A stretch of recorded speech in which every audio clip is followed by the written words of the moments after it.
Afghani egg কারি বানানোর জন্য প্রথমে কড়াইয়ে সর্ষের তেল গরম করে সেদ্ধ ডিমগুলো দিয়ে দিলাম।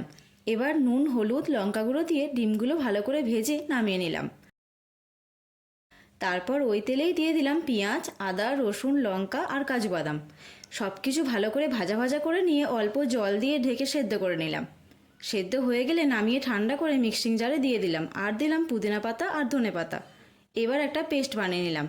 তারপর কড়াইয়ে তেল গরম করে গোটা গরম মশলা ফোড়ন দিয়ে দিলাম। এবার অল্প নেড়ে চেড়ে বানিয়ে রাখা পেস্ট দিয়ে দিলাম। এই সময় মিক্সি বাটি ধোয়া জলটাও দিয়ে দিলাম। তারপর ভালো করে কষিয়ে নিতে হবে। এই সময় গুঁড়ো মশলাগুলোও দিয়ে দিলাম। প্রথমেই দিলাম হলুদ গুঁড়ো, তারপর জিরে গুঁড়ো, লঙ্কা গুঁড়ো, গরম মশলা গুঁড়ো, নুন, কসৌরি মেথি আর অল্প চিনি। এবার অল্প জল দিয়ে মশলা কষিয়ে নিলাম। মশলা থেকে তেল ছেড়ে দিলে ভাজা ডিমগুলো দিয়ে দিলাম, আর দিলাম ফ্রেশ ক্রিম।